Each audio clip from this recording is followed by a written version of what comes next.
ಎಲ್ಲರಿಗೂ ನಮಸ್ಕಾರ. ನಮ್ಮ ಕನ್ನಡ ಸಾಹಿತ್ಯ ಸಮ್ಮೇಳನ ಅಂದರೆ ಏಳನೇ ಕನ್ನಡ ಸಾಹಿತ್ಯ ಸಮ್ಮೇಳನ ಇದೇ ಡಿಸೆಂಬರ್ 24ರಂದು ನಡೆಯಲಿದ್ದು, ಇದಕ್ಕೆ ಮುಖ್ಯ ಕಾರಣಕರ್ತರು ಅಂತಂದರೆ ನಮ್ಮ MLA ಸಾಹೇಬ್ರಂತ ಆದಂಥ KN ರಾಜಣ್ಣನವರು. ಯಾಕೆಂತಂದರೆ ಅವರಿಲ್ಲದೆ ನಾವು ಈ ಕಾರ್ಯಕ್ರಮ ಮಾಡೋದಕ್ಕೆ ಆಗ್ತಿರ್ಲಿಲ್ಲ ಅಂತ ನಾನು ಹೇಳ್ತೀನಿ. ಅವರಿಂದ ಈ ಒಂದು ದೊಡ್ಡ ಕಾರ್ಯಕ್ರಮ ಆಗ್ತಾ ಇದೆ. ಇದಕ್ಕೆ ಎಲ್ಲರ ಸಹಕಾರ ಮುಖ್ಯ ಮತ್ತು KN ರಾಜಣ್ಣನವರಿಗೆ ಹೃತ್ಪೂರ್ವಕವಾದ ವಂದನೆಗಳನ್ನು ನಾನು ಮೊದಲನೇದಾಗಿ ತಿಳಿಸ್ತಾ ಇದ್ದೀನಿ. ಈ ಒಂದು ಕಾರ್ಯಕ್ರಮ ಈ 24ನೇ ತಾರೀಕು ಬೆಳಗ್ಗೆ 7:30ಕ್ಕೆ ಪ್ರಾರಂಭ ಆಗುತ್ತೆ. ಈ ಒಂದು ಕಾರ್ಯಕ್ರಮದಲ್ಲಿ ಫಸ್ಟು ಧ್ವಜಾರೋಹಣ, ಅದಾದ ನಂತರ ಮೆರವಣಿಗೆ ಉತ್ಸವ ಕೂಡ ಮುನ್ಸಿಪಲ್ ಪುರಸಭೆ ಕಡೆಯಿಂದ ಹೊರಟು ಡೂಮ್ಲೈಟ್ ಸರ್ಕಲ್ಲು, ಮಲ್ಲೇಶ್ವರ ಸ್ವಾಮಿ ದೇವಸ್ಥಾನದ ಸರ್ಕಲ್ಲು ಮತ್ತು ದಂಡೂರು ಬಾಗಿಲು ಹಾಗೂ ಅಂಬೇಡ್ಕರ್ ಸ್ಟ್ಯಾಚ್ಯೂ ಹತ್ರ ಅಲ್ಲಿಂದ ಬಂದು ನಮ್ಮ ಕನ್ನಡ ಭವನದ ಹತ್ರ ಮುಕ್ತಾಯ ಆಗುತ್ತದೆ. ಏನು ಜಿಲ್ಲಾ ಮಟ್ಟದ ಪುರಸ್ಕಾರ, ರಾಜ್ಯ ಮತ್ತು ಜಿಲ್ಲಾ ಪ್ರಶಸ್ತಿಗಳು ಪಡೆದಿರುವ ಸಾಧಕರು ಸಹ ಸನ್ಮಾನ ಇಟ್ಕೊಂಡಿದ್ದೀವಿ. ಹಾಗೂ ನಮ್ಮ ಕನ್ನಡ ಸಾಹಿತ್ಯ ಪರಿಷತ್ ಹಿಂದೆಯಿಂದ ದುಡಿದಿರ್ತಕ್ಕಂಥವ್ರು, ಮಧುಗಿರಿಯಲ್ಲಿರ್ತಕ್ಕಂಥ ಸಾಧಕರು, ಈ ಸಾಹಿತ್ಯದ ಬಗ್ಗೆ ಆಸಕ್ತಿ ವಹಿಸಿ ಸಹಕಾರ ನೀಡಿರ್ತಕ್ಕಂಥ ಸಾಧಕರಿಗೂ ಸಹ ಅದನ್ನ ನಾವು ಸನ್ಮಾನ ಕಾರ್ಯಕ್ರಮ ಇಟ್ಕೊಂಡಿದ್ವಿ. ಕೊನೆಯದಾಗಿ ನಾವು ಏನ್ ಹೇಳ್ಬೇಕು ಅಂದ್ರೂ, ಈ ಪತ್ರಿಕಾಗೋಷ್ಠಿ ಮುಖಾಂತರ ನಾವೆಲ್ಲರಿಗೂ ಕೇಳ್ಕೊಳ್ಳೋದೇನಪ್ಪ ಅಂದ್ರೆ, ಎಲ್ಲ ಆಜೀವ ಸದಸ್ಯರು ಸಹ ಇದ್ರ ಮೂಲಕ ನಾವು ಕೇಳ್ಕೊಂತಿರೋದು, ನೀವು ಈ ಒಂದು ಸಭೆಗೆ ಆಗಮಿಸಿ ಸಭೆನ ಯಶಸ್ವಿಗೊಳಿಸ್ಬೇಕು ಮತ್ತು ನೀವು ಮತ್ತೆ ನಿಮ್ಮ ಸ್ನೇಹಿತರನ್ನೆಲ್ಲರೂ ಕರೆತನ್ನಿ. Thank you. ಈಗಾಗಲೇ ತಿಳಿದಿರೋ ಹಾಗೆ ಮಧುಗಿರಿ ತಾಲೂಕು 7ನೇ ಸಾಹಿತ್ಯ ಸಮ್ಮೇಳನವನ್ನ ಹಮ್ಮಿಕೊಂಡಿರುವಂಥದ್ದು.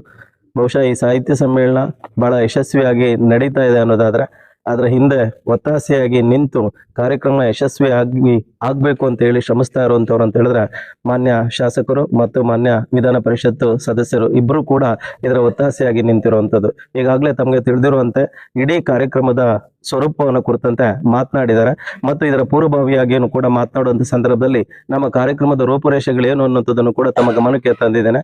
ಸೊ ಹಾಗಾಗಿ 7:30ರಿಂದ 8 ಗಂಟೆ ಹೊತ್ತಿಗೆ ಧ್ವಜಾರೋಹಣ ಕಾರ್ಯಕ್ರಮ ಮುಗಿಯುತ್ತದೆ. 8ರಿಂದ 9:15 ಒಳಗಡೆ ನಾವು ಮೆರವಣಿಗೆ ಕಾರ್ಯಕ್ರಮವನ್ನು ಮುಗಿಸಿ 10 ಗಂಟೆಗೆ ವೇದಿಕೆ ಕಾರ್ಯಕ್ರಮವನ್ನು ನಾವು ಪ್ರಾರಂಭ ಮಾಡ್ತಾ ಇದ್ದೀವಿ. 10 ಗಂಟೆಗೆ ವೇದಿಕೆ ಕಾರ್ಯಕ್ರಮದಲ್ಲಿ ನಾಡೋಜ ಬರಗೂರು ರಾಮಚಂದ್ರಪ್ಪ ಅವರು ಕಾರ್ಯಕ್ರಮದ ಉದ್ಘಾಟನೆಯನ್ನ ಮಾಡ್ತಾರೆ. ಇದರ ಜೊತೆಗೆ ವೇದಿಕೆಯಲ್ಲಿ ಅಧ್ಯಕ್ಷತೆಯನ್ನ ಮಾನ್ಯ ಶಾಸಕರು ವಹಿಸಿರ್ತಾರೆ. ಹಾಗೇನೆ ನಿಕಟಪೂರ್ವ ಅಧ್ಯಕ್ಷರು ಕೂಡ ಇರ್ತಾರೆ. ವಿಶೇಷವಾಗಿ ಮಾನ್ಯ ಶಾಸಕರು ನಿನ್ನೆ ಹೇಳಿರುವಂತ ರೀತಿಯಲ್ಲಿ ಭೈರತಿ ಸುರೇಶ್ ಅವರು ಕೂಡ ನಮ್ಮ ಸಮ್ಮೇಳನದಲ್ಲಿ ಭಾಗವಹಿಸುವಂಥದ್ದು ನಿಜಕ್ಕೂ ಕೂಡ ನಮ್ಮೆಲ್ಲರಿಗೂ ಕೂಡ ಸಂತೋಷದ ಸಂಗತಿ ಅನ್ನುವಂಥದ್ದನ್ನು ಕೂಡ ತಮ್ಮ ಗಮನಕ್ಕೆ ತರಲಿಕ್ಕೆ ಬಯಸ್ತೇನೆ. ಇದರ ಜೊತೆಯಲ್ಲಿ ವೇದಿಕೆ ಕಾರ್ಯಕ್ರಮದ ರೂಪುರೇಷೆಯನ್ನ ಸಿದ್ಧಪಡಿಸುವಂತ ಸಂದರ್ಭದಲ್ಲಿ ಈಗಾಗಲೇ ನಮ್ಮ ತಾಲೂಕಿನ ಕವಯತ್ರಿ ಆಗಿರುವಂತ ವೀಣಾ ಶ್ರೀನಿವಾಸ್ ಅವರ ಒಂದು ಪುಸ್ತಕ ಮತ್ತು ನಮ್ಮ ಸಮ್ಮೇಳನದ ಅಧ್ಯಕ್ಷರಾಗಿರುವಂತ KP ನಟರಾಜ್ ಅವರು ಏನಿದ್ದಾರೆ, ಅವರು ಕುವೆಂಪು ಅವರನ್ನು ಕುರಿತಂತೆ ಬರೆದಿರುವಂತಹ ಪುಸ್ತಕ, ಈ ಪುಸ್ತಕಗಳ ಬಿಡುಗಡೆ ಕಾರ್ಯಕ್ರಮವೂ ಕೂಡ ಇರ್ತದೆ. ಹಾಗಾಗಿ ಈ ಪುಸ್ತಕಗಳನ್ನ ಕುರಿತಂತೆ ಒಂದು ವಿಚಾರಗಳನ್ನ ಸ್ಪಷ್ಟಪಡಿಸಬೇಕು ಅಂತಿತ್ತು, ವೇದಿಕೆಯಲ್ಲಿ ಅದು ಕೂಡುದು ಅಂತ ಹೇಳಿ ಸೊ ಪುಸ್ತಕ ಬಿಡುಗಡೆ ಕಾರ್ಯಕ್ರಮವನ್ನು ನಾವು ಹಮ್ಮಿಕೊಂಡಿದ್ದೀವಿ. ಹಾಗೇನೆ ಕೃಷ್ಣಮೃಗ ಅನ್ನುವಂತ ಒಂದು ಸ್ಮರಣ ಸಂಚಿಕೆಯನ್ನು ಕೂಡ ಹೊರಗಡೆ ತರ್ತಾ ಇರುವಂತದ್ದು. ಆ ಕೃಷ್ಣಮೃಗ ಸ್ಮರಣ ಸಂಚಿಕೆ ರೂಪುರೇಷೆಗಳೇನು ಅನ್ನುವಂಥದ್ದನ್ನ ಅದರ ಸಂಚಾಲಕರು ಏನಿದ್ದಾರೆ ಅವರು ಅದನ್ನ ವಿಚಾರವನ್ನು ಅಲ್ಲಿ ಪ್ರಸ್ತಾಪ ಮಾಡ್ತಾ ಹೋಗ್ತಾರೆ. ಇದರ ನಂತರದಲ್ಲಿ ನಾವು 2 ವಿಚಾರಗೋಷ್ಠಿಗಳನ್ನ ಹಮ್ಮಿಕೊಂಡಿದ್ದೀವಿ. ಆ 2 ವಿಚಾರಗೋಷ್ಠಿಗಳಲ್ಲಿ ಸೊ ಜಿಲ್ಲೆ ಮತ್ತು ರಾಜ್ಯದಿಂದ ಬೇರೆ ಬೇರೆ ಸಂಪನ್ಮೂಲ ವ್ಯಕ್ತಿಗಳನ್ನ ಕರೆಸಿ ಸೊ ಪ್ರಚಲಿತವಾದಂತ ವಿದ್ಯಮಾನಗಳನ್ನು ಕುರಿತಂತೆ ಸೊ ವಿಚಾರಗೋಷ್ಠಿಗಳನ್ನು ನಡೆಸುವಂತ ಒಂದು ಪ್ರಯತ್ನವನ್ನು ಮಾಡ್ತಾ ಇರುವಂತದ್ದು. ಹಾಗಾಗಿನೇ ಒಂದು ದಿನದಲ್ಲಿ ಎಲ್ಲ ಕಾರ್ಯಕ್ರಮಗಳನ್ನು ಕೂಡ ನಾವು ನಿಭಾಯಿಸಲಿಕ್ಕೆ ಸಾಧ್ಯ ಆಗೋಲ್ಲ ಅನ್ನೋ ಕಾರಣಕ್ಕಾಗಿ ಹೊರಗಡೆ ಒಂದು ವೇದಿಕೆಯನ್ನ ಮಾಡಿಕೊಂಡು ಸೊ ಒಳಭಾಗದಲ್ಲಿ ಸೊ ಶಂಕರಪ್ಪ ಅಂತ ವೇದಿಕೆ ಅಂತ ಅನುಭವಿ ಶಂಕರಪ್ಪ ಅವರ ವೇದಿಕೆ ಏನಿದೆ ಆ ವೇದಿಕೆಯಲ್ಲಿ ಒಂದು ಗೋಷ್ಠಿಯನ್ನ ಮತ್ತು ಹೊರಗಡೆ ಇನ್ನೊಂದು ವೇದಿಕೆ ನಾವೇನು ಮಾಡ್ಕೊಂಡಿದೀವಿ ಶರಣ ಶ್ರೀ ಸಿದ್ಧಗಂಗಯ್ಯ ಅವರ ವೇದಿಕೆ ಅಂತ ಏನ್ ಮಾಡ್ಕೊಂಡಿದೀವಿ ಆ ವೇದಿಕೆಯಲ್ಲಿ ಮತ್ತೊಂದು ಗೋಷ್ಠಿಯನ್ನ ನಡೆಸುವಂತ ಒಂದು ಪ್ರಯತ್ನಗಳನ್ನ ಮಾಡ್ತಾ ಇರುವಂತದ್ದು. ಯಾಕೆ ಅಂತ ಹೇಳಿದ್ರೆ 2 ಗೋಷ್ಠಿಗಳು ಕೂಡ ಒಂದೇ ಬಾರಿಗೆ ನಡೀತಾ ಹೋದ್ರೆ ಬಹುಶಃ ನಾವು ಸಮಾರೋಪ ಸಮಾರಂಭ ಏನಿದೆ ಆ ಸಮಾರಂಭವನ್ನು ಯಶಸ್ವಿಯಾಗಿ ನಿರ್ವಹಿಸಲಿಕ್ಕೆ ಸಾಧ್ಯ ಆಗ್ತದೆ. ಯಾಕೆ ಅಂತ ಹೇಳಿದ್ರೆ ಸಮಾರೋಪ ಸಮಾರಂಭದಲ್ಲಿ ಅಧ್ಯಕ್ಷತೆಯನ್ನು ವಹಿಸ್ತಾ ಇರುವಂತವ್ರು MLC ಅವರು ಅಧ್ಯಕ್ಷತೆಯನ್ನು ವಹಿಸ್ತಾರೆ. ಉದ್ಘಾಟನೆಯನ್ನು ಮಾಡ್ಲಿಕ್ಕೆ ನಾಹಿದಾ ಜಂಜಂ ಅವರು ಉದ್ಘಾಟನೆಯನ್ನು ಮಾಡ್ತಾ ಇರುವಂತದ್ದು. ಬಹಳ ಪ್ರಧಾನವಾಗಿ ಸಮಾರೋಪ ಭಾಷಣವನ್ನು ಮಾಡ್ಲಿಕ್ಕೆ ಬರ್ತಾ ಇರುವಂತದ್ದು ಈ ನಾಡಿನ ಚಿಂತಕರು, ಸಂವಿಧಾನದ ನೆಲೆಗಳನ್ನು ಕುರಿತು ಮಾತನಾಡುವಂತವ್ರು ಪ್ರೊಫೆಸರ್ ರವಿವರ್ಮ ಕುಮಾರ್ ಅವರು ಈ ಸಮ್ಮೇಳನದ ಸಮಾರೋಪ ಭಾಷಣ ಮಾಡ್ತಾ ಇರುವಂತದ್ದು. ಹಾಗಾಗಿ ಆ ಕಾರ್ಯಕ್ರಮಕ್ಕೆ ನಾವು ಸನ್ನದ್ಧರಾಗಬೇಕಾಗಿರೋದ್ರಿಂದ ಈ ಒಂದು ಬದಲಾವಣೆಯನ್ನು ನಾವು ಮಾಡ್ಕೊಂಡಿರುವಂತದ್ದು. ಇನ್ನು ಉಳಿದಂತೆ ಊಟದ ವ್ಯವಸ್ಥೆ ಯಾಕಂತ ಹೇಳಿದ್ರೆ ಮಾನ್ಯ ಶಾಸಕರು ಒಂದಲ್ಲ ಎರಡಲ್ಲ 10 ಬಾರಿ ಹೇಳಿದ್ದಾರೆ, ನೀವೇನೇ ಕಾರ್ಯಕ್ರಮವನ್ನು ಮಾಡಿ ಸೊ ಎಲ್ರಿಗೂ ಕೂಡ ಊಟದ ವ್ಯವಸ್ಥೆಯನ್ನ ಬಹಳ ಅಚ್ಚುಕಟ್ಟಾಗಿ ನಿರ್ವಹಿಸುವಂತ ಕೆಲಸ ಆಗ್ಬೇಕು. ಆ ನಿಟ್ಟಿನಲ್ಲಿ ನಿಮ್ಮ ಕಾರ್ಯಕ್ರಮ ಯಶಸ್ವಿಯನ್ನ ಕಾಡ್ಲಿಕ್ಕೆ ಸಾಧ್ಯ ಆಗಿರುವಂತದನ್ನ ಪದೇ ಪದೇ ಹೊತ್ತಿ ಹೇಳಿರೋದ್ರಿಂದ ನಾವೆಲ್ಲರೂ ಕೂಡ ಒಟ್ಟಾಗಿ ಸೇರಿ ಅದನ್ನು ಕೂಡ ಯಶಸ್ವಿಗೊಳಿಸಬೇಕಾಗ್ತದೆ. ಇದರ ಜೊತೆಗೆ ಇಡೀ ತಾಲೂಕಿನ ಎಲ್ಲ ನಾಗರಿಕ ಬಂಧುಗಳು, ಕನ್ನಡ ಮನಸ್ಸುಗಳು, ಜೊತೆಗೆ ಪತ್ರಿಕಾ ಮಾಧ್ಯಮದ ಮಿತ್ರರು, ವಿವಿಧ ಸಂಘ ಸಂಸ್ಥೆಗಳ ಒಡನಾಡಿಗಳು, ಇವರೆಲ್ಲರೂ ಕೂಡ ನಾವು ಒಳಗೊಂಡಂತೆ ಇಡೀ ಈ ಕಾರ್ಯಕ್ರಮ ಏನಿದೆ ಕಾರ್ಯಕ್ರಮವನ್ನ ಯಶಸ್ವಿಗೊಳಿಸುವಂತ ಪ್ರಯತ್ನವನ್ನು ಮಾಡೋಣ ಅಂತ ಬಿಟ್ಟು ಹೇಳಲಿಕ್ಕೆ ಬಯಸ್ತೇನೆ. ಧನ್ಯವಾದಗಳು. ಈ ಒಂದು ಸಮ್ಮೇಳನ ವಿಶೇಷವಾಗಿ ಮತ್ತು ಎಲ್ಲ ರೀತಿಯಾಗಿರ್ತಕ್ಕಂತಹ ಕಲಾ ತಂಡಗಳು ಹಾಗೂ ಗೋಷ್ಠಿಗಳು ಮತ್ತು ಸ್ಮರಣ ಸಂಚಿಕೆ ಹೀಗೆ ಹಲವಾರು ಆಶಯಗಳನ್ನು ಇಟ್ಕೊಂಡು ಈ ಒಂದು ಸಮ್ಮೇಳನ ಅಂತಕ್ಕಂಥದ್ದು ನಡೀತಾ ಇದೆ. ಈ ಸಮ್ಮೇಳನಕ್ಕೆ ಬಹಳ ಮುಖ್ಯವಾಗಿ ಖ್ಯಾತ ಸಾಹಿತಿಗಳು ಹಾಗೂ ಚಿಂತಕರು ಆಗಿರ್ತಕ್ಕಂತಹ KP ನಟರಾಜ್ ಸರ್ ಅವರನ್ನ ಸರ್ವಾಧ್ಯಕ್ಷರಾಗಿ ನೇಮಕ ಮಾಡಿರ್ತಕ್ಕಂಥದ್ದು ಸಮ್ಮೇಳನಕ್ಕೆ ಒಂದು ಹೊಸ ರೀತಿಯಾಗಿರ್ತಕ್ಕಂತಹ ಒಂದು ಮೆರುಗನ್ನು ತಂದಿದೆ ಅಂತೇಳಿ ನಾನು ಬಯಸ್ತೇನೆ.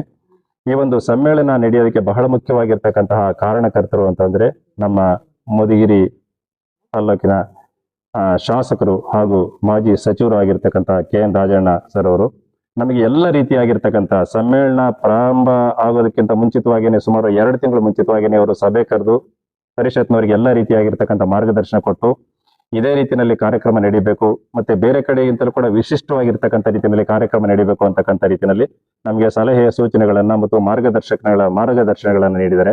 ಅಷ್ಟೇ ಅಲ್ಲ, ಅವರು ಎಲ್ಲ ರೀತಿಯಾಗಿರ್ತಕ್ಕಂಥ ತನು ಮನ ಧನ ಎಲ್ಲ ರೀತಿಯಾಗಿರ್ತಕ್ಕಂಥ ಸಹಕಾರವನ್ನು ನೀಡ್ತಾ ಯಾವುದೇ ಕೊರತೆ ಆಗಬಾರ್ದು, ಊಟ ತಿಂಡಿನಲ್ಲಾಗಿರ್ಬೋದು ಅಥವಾ ಸಮ್ಮೇಳನದ ಯಾವುದೇ ವಿಚಾರದಲ್ಲಾಗಿರ್ಬೋದು ಯಾವುದೇ ಕೊರತೆ ಆಗಬಾರ್ದು ಅಂತಕ್ಕಂಥ ರೀತಿಯಲ್ಲಿ ನಮಗೆಲ್ಲ ರೀತಿಯಾಗಿರ್ತಕ್ಕಂಥ ಬೆಂಬಲವನ್ನು ಸೂಚಿಸಿದ್ದಾರೆ. ಈ ಕಾರ್ಯಕ್ರಮ ಯಶಸ್ಸು ನಿಜವಾಗಿ ಕೂಡ ಅವರಿಗೆ ಸಲ್ಲಬೇಕು ಅಂತಕ್ಕಂಥದ್ದು ನಮ್ಮ ಒಂದು ಅಭಿಪ್ರಾಯ ಮತ್ತು ಆಶಯ ಕೂಡ ಆಗಿದೆ. ಇಲ್ಲಿ ಬಹಳ ಮುಖ್ಯವಾಗಿ 1 ದಿನದ ಕಾರ್ಯಕ್ರಮ ಆದ್ರೂ ಕೂಡ ಎಲ್ಲವನ್ನೂ ಕೂಡ ಒಳಗೊಂಡು ಕಲಾ ತಂಡಗಳಿಂದ ಹಿಡಿದು ಮೆರವಣಿಗೆಯಿಂದ ಹಿಡಿದು 2 ಗೋಷ್ಠಿಗಳು ಮತ್ತು ಒಂದು ಕವಿಗೋಷ್ಠಿ ಹಾಗೆ ಸಮಾರೋಪ ಎಲ್ಲ ರೀತಿಯಾಗಿರ್ತಕ್ಕಂಥ ಕಾರ್ಯಕ್ರಮಗಳು ಕೂಡ ಒಂದೇ ದಿನದಲ್ಲಿ ನಾವು ಹಮ್ಮಿಕೊಂಡಿದ್ರು ಕೂಡ ಅದಕ್ಕೆ ಸಮಯದ ಅಭಾವ ಆಗಬಾರ್ದು ಅನ್ನೋ ಕಾರಣಕ್ಕೋಸ್ಕರ 2 ವೇದಿಕೆಗಳನ್ನ ಮಾಡ್ಕೊಂಡಿದ್ವಿ. ಇಲ್ಲಿ ಗೋಷ್ಠಿಗಳು 2 ಗೋಷ್ಠಿಗಳು ಕನ್ನಡ ಭವನದ ವೇದಿಕೆಯಲ್ಲಿ ನಡೆಯುತ್ತೆ. ಕವಿಗೋಷ್ಠಿ ಮತ್ತು ಬೇರೆ ಸಮಾರೋಪ ಅದು ಇನ್ನೊಂದು ವೇದಿಕೆಯಲ್ಲಿ ನಡೆಯುತ್ತೆ. ಹೀಗೆ ಸಮಯದ ಅಭಾವವನ್ನು ಕೂಡ ಆಗಬಾರ್ದು, ಹೊರಗಡೆ ಬಂದಿರತಕ್ಕಂಥವ್ರಿಗೆ ಆ ಕಾರ್ಯಕ್ರಮಗಳನ್ನ ವೀಕ್ಷಣೆ ಮಾಡೋದಕ್ಕೆ ಅವಕಾಶ ಆಗ್ಬೇಕು ಅನ್ನೋ ಕಾರಣಕ್ಕೋಸ್ಕರ 2 ವೇದಿಕೆಗಳನ್ನ ಮಾಡಿ ಯಾವುದೇ ರೀತಿಯಾಗಿರ್ತಕ್ಕಂಥ ಕೊರತೆ ಆಗದೆ ಇರತಕ್ಕಂತಹ ರೀತಿಯಲ್ಲಿ ಈ ಒಂದು ಸಮ್ಮೇಳನವನ್ನ ಆಯೋಜನೆ ಮಾಡಿದ್ವಿ. ಬಹಳಷ್ಟು ಸಭೆ ಸಮಾರಂಭಗಳನ್ನ ಮಾಡಿ ಪತ್ರಕರ್ತರಾಗಿರ್ಬೋದು, ಕನ್ನಡ ಪರ ಸಂಘಟನೆಗಳಾಗಿರ್ಬೋದು, ಸಾರ್ವಜನಿಕರಾಗಿರ್ಬೋದು ಎಲ್ಲರ ಅಭಿಪ್ರಾಯಗಳನ್ನು ಶೇಖರಿಸಿ ಎಲ್ಲರ ಅಭಿಪ್ರಾಯಗಳು ಕೂಡ ಮನ್ನಣೆಯನ್ನು ಕೊಟ್ಟು ಅವರ ಒಂದು ಸಲಹೆ ಸೂಚನೆಗಳ ಆಧಾರದ ಮೇಲೆ ಕಾರ್ಯಕ್ರಮ ಅತಿ ಅಚ್ಚುಕಟ್ಟಾಗಿ ನಡೆಯುವಂತಹ ರೀತಿಯಲ್ಲಿ ನಮ್ಮ ಪರಿಷತ್ತು ಕೂಡ ಶ್ರಮಿಸಿದೆ. ಈ ಸಂದರ್ಭದಲ್ಲಿ ನಮ್ಮ ಜಿಲ್ಲಾ ಪರಿಷತ್ನ ಒಂದು ಸದಸ್ಯರು ಪದಾಧಿಕಾರಿಗಳು ಕೂಡ ನಮಗೆ ಬಹಳಷ್ಟು ರೀತಿಯಾಗಿ ಸಲಹೆ ಸೂಚನೆಗಳನ್ನ ಕೊಟ್ಟಿದ್ದಾರೆ. ಅವರ ಒಂದು ಮಾರ್ಗದರ್ಶನದಲ್ಲಿ ನಾವು ಕೂಡ ಇವೆಲ್ಲ ಸಿದ್ಧತೆಗಳನ್ನ ನಾವು ಮಾಡ್ಕೊಂಡಿದ್ದೀವಿ. ಈ ಕಾರ್ಯಕ್ರಮದ ಯಶಸ್ಸು ಬಹಳ ಮುಖ್ಯವಾಗಿ ಸಾರ್ವಜನಿಕರು ಮತ್ತು ಕನ್ನಡಾಭಿಮಾನಿಗಳ ಮೇಲೆ ನಿಂತಿರ್ತಕ್ಕಂಥದ್ದು ಮತ್ತು ಪತ್ರಕರ್ತರು ಎಲ್ಲ ಮಾಧ್ಯಮ ಮಿತ್ರರು ಹೆಚ್ಚು ಪ್ರಚಾರವನ್ನು ಕೊಡುವ ಮೂಲಕವಾಗಿ ಎಲ್ಲ ಕನ್ನಡಾಭಿಮಾನಿಗಳು ಈ ಒಂದು ಸಮ್ಮೇಳನದಲ್ಲಿ ಭಾಗವಹಿಸಿ ಸಮ್ಮೇಳನದ ಯಶಸ್ಸಿಗೆ ತಾವೆಲ್ಲರೂ ಕೂಡ ಕಾರಣಕರ್ತರಾಗಬೇಕು ಅಂತ ಹೇಳಿ ಈ ಸಂದರ್ಭದಲ್ಲಿ ನಾನು ಮನವಿ ಮಾಡ್ತಾ ಇದ್ದೀನಿ. ನನಗೆ ಒಂದು ಜವಾಬ್ದಾರಿಯನ್ನು ಕೊಟ್ಟಿದೆ ಪರಿಷತ್ತು. ಏನು ಅಂದ್ರೆ ಒಂದು ಸಂಚಿಕೆಯನ್ನು ಹೊರತರುವಂತಹ ಸ್ಮರಣ ಸಂಚಿಕೆಯನ್ನು ಹೊರತರುವಂತಹ ಒಂದು ಜವಾಬ್ದಾರಿಯನ್ನ ನಮಗೆ ಕೊಟ್ಟಿದೆ, ನಮಗೆ ಮತ್ತು ನಮ್ಮ ಒಂದು ಸಂಪಾದಕ ಮಂಡಳಿ ಕೊಟ್ಟಿದೆ. ಆ ಒಂದು ಕೆಲಸವನ್ನ ನಾವು ಕೂಡ ನಮ್ಮ ಶಕ್ತಿ ಮೀರಿ ಶ್ರಮ ವಹಿಸಿ ನಾವು ಮಾಡಿದ್ದೇವೆ. ಅದಕ್ಕೆ ಬಹಳಷ್ಟು ಜನ ಲೇಖಕರು ತಮ್ಮ ಲೇಖನಗಳನ್ನು ಕೊಟ್ಟಿದ್ದಾರೆ, ಕವಿತೆಗಳನ್ನು ಕೊಟ್ಟಿದ್ದಾರೆ. ಹಾಗೆ ಬಹಳ ಮುಖ್ಯವಾಗಿ ನಮಗೆ ಒಂದು ಅನುದಾನ, ಹಣದ ಸಹಾಯ, ಆರ್ಥಿಕ ಸಹಾಯ ಬಹಳ ಮುಖ್ಯವಾಗಿರ್ತಕ್ಕಂಥದ್ದು. ಇದಕ್ಕೆ ಬಹಳಷ್ಟು ಜನ ನಮ್ಮ ಮಧುಗಿರಿಯ ಸಾಕಷ್ಟು ಜನ ನಮ್ಮ ವ್ಯಾಪಾರಸ್ಥರಾಗಿರ್ಬೋದು, ಸಾರ್ವಜನಿಕರಾಗಿರ್ಬೋದು, ಸಂಘ ಸಂಸ್ಥೆಗಳಾಗಿರ್ಬೋದು ಜಾಹೀರಾತುಗಳನ್ನು ಕೊಟ್ಟಿದ್ದಾರೆ. ಆ ಜಾಹೀರಾತುಗಳು ಮೂಲಕವಾಗಿ ನಮಗೆ ಒಂದಷ್ಟು ಆರ್ಥಿಕವಾಗಿರ್ತಕ್ಕಂಥ ಸಂಪನ್ಮೂಲವನ್ನು ಕೂಡ ನಮಗೆ ದೊರೆತಿದೆ. ಅವ್ರಿಗೂ ಕೂಡ ಈ ಸಂದರ್ಭದಲ್ಲಿ ಕೃತಜ್ಞತೆಗಳನ್ನು ಹೇಳಲಿಕ್ಕೆ ಬಯಸ್ತೇನೆ.